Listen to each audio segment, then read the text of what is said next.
atatimiza. Mungu si mzalimu ili ajute, wala si mwanadamu ili aseme uongo, wala si mwanadamu ili aseme uongo. Aminiwe, aminiwe, ni mwenye haki, hakika, hakika. Nasubiramo. Mungu si mzalimu ili ajute, wala si mwanadamu ili aseme uongo, wala si mwanadamu ili aseme uongo. Aminiwe, aminiwe, ni mwenye haki, hakika, hakika.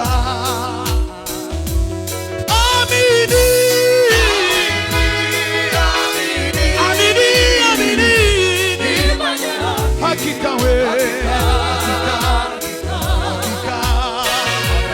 Amini, aminiwe, aminiwe, ni mwenye haki, hakika we. Tulimbana namwe. Amini, amini tu. Hallelujah, hallelujah. Mano wa mugisha. Aminiwe, amini.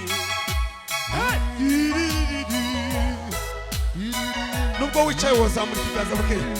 Aminiwe, aminiwe, tururu, hakika.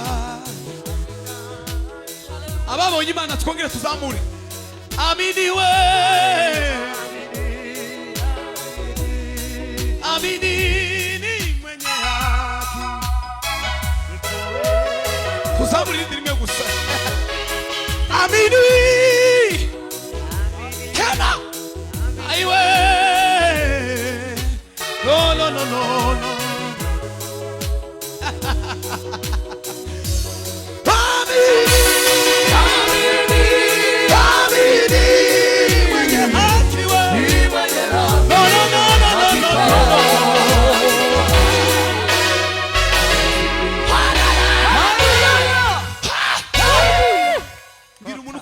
Amini. Suzamuke igira mukume muzasirimba.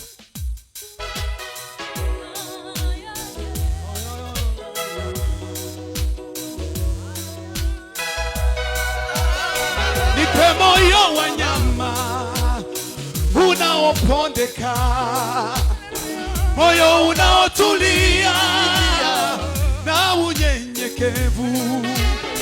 Mimi si kitu kwako, ni mtu tu.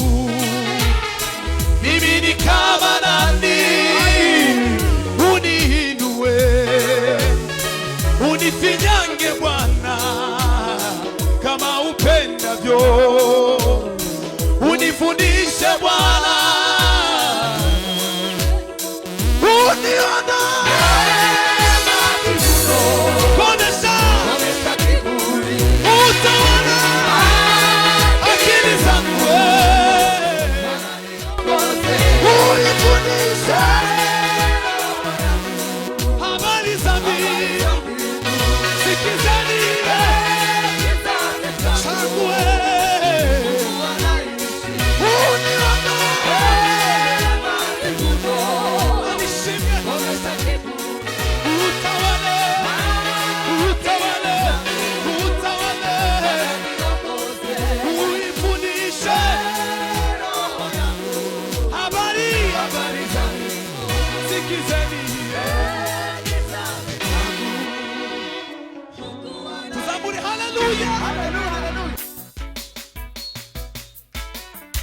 Imana yacu numugenga wibiye, imenya byose bibitarabaho, kandi igenera umuntu wese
n'umugenga imenya byose. Haleluya, haleluya. Karabafasha mugafata. Kandi we umuntu wese ibimukwiriye mu gihe cyabyo. Kandi we umuntu wese Paramababa irindimwe Imana we n'umugenzi menya byose.